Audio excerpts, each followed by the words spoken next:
I don't know if they didn't put the title up there, but my Drash title today is What is the Power of Godliness? So, we'll get started. I'm going to read some of these verses out of the Complete Jewish Bible because that's when I read them, that's what I read it out of, so that's what we're going to be using. Okay. In our Torah portion today, one of the things that Moses does is remind the people about the judges. That people said, you should don't take this all on yourself, let some other people help you. So he's like, that's a good idea. And so they commissioned judges. And they told them, judge fairly. Okay, so that's a good start, right? But then we get to our Haftorah portion today, right? And in chapter 1, verse 26, it says, I will restore your judges as at first, and your advisors as at the beginning, because they were not judging fairly. They had wandered away from what they were supposed to be doing, and I don't remember what verse that was where it said that, but it is in here. Yeah, once she was filled with justice. Once, but not at this time. But he says he will restore Israel's judges. But before that, he says, I will cleanse your impurities as with lye and remove all your alloyed base metal. That's verse 25. So, as I was studying to do my Drash today, there's a verse, and I told you it was 1 Timothy, but it's 2 Timothy. I got that wrong, but I'm going to go ahead and read that.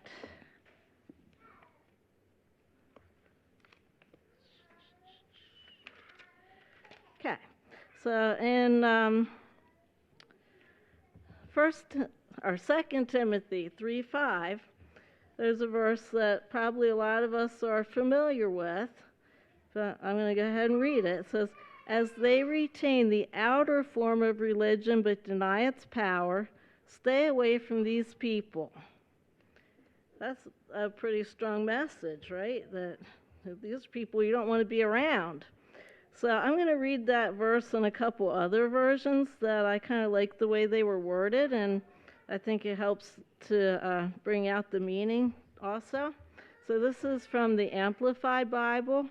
It says, holding to a form of outward godliness, and then whatever those things are, religion, although they have denied its power, for their conduct nullifies their claim of faith. Avoid such people and keep far away from them.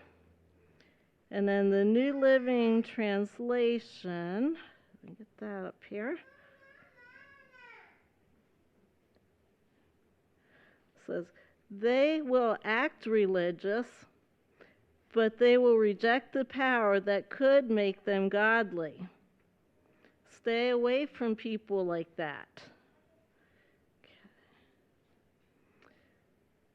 So, what is the power of godliness?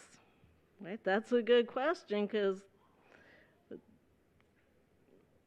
Jesus is coming back, and he's a fair judge, and he's going to judge the ungodly. So we need to know what ungodliness is. Now,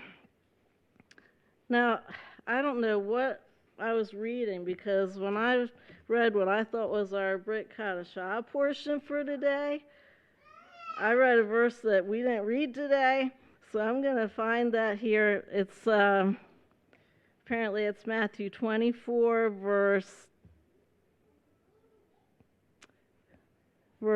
12. It says, and many's people love will grow cold because of increased distance from Torah.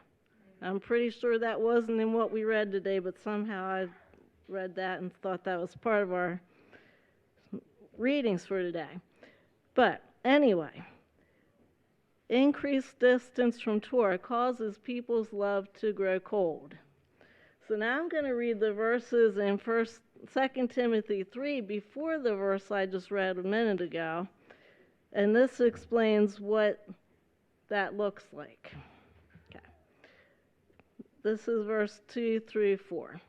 People will be self-loving, money-loving, proud, arrogant, insulting, disobedient to parents, ungrateful, unholy, heartless, unappeasable, slanderous, uncontrolled, brutal, hateful of good, traitorous, headstrong, swollen with conceit, loving pleasure rather than God.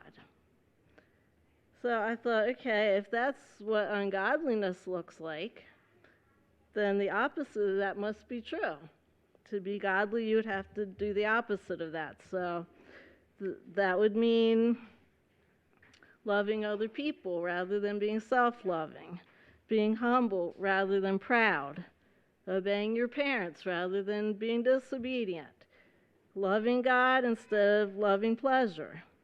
So all of those things, we're familiar with that because that's what the Torah tells us to do, right? So let me go see what I have written down here.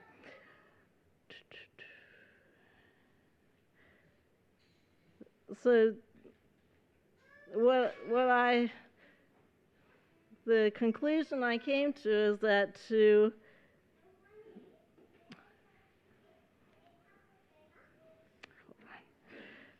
have a form of religion but not deny its power is to obey the Torah. So that's my Drash. Amen. Yeah. Good job. Okay. Good job.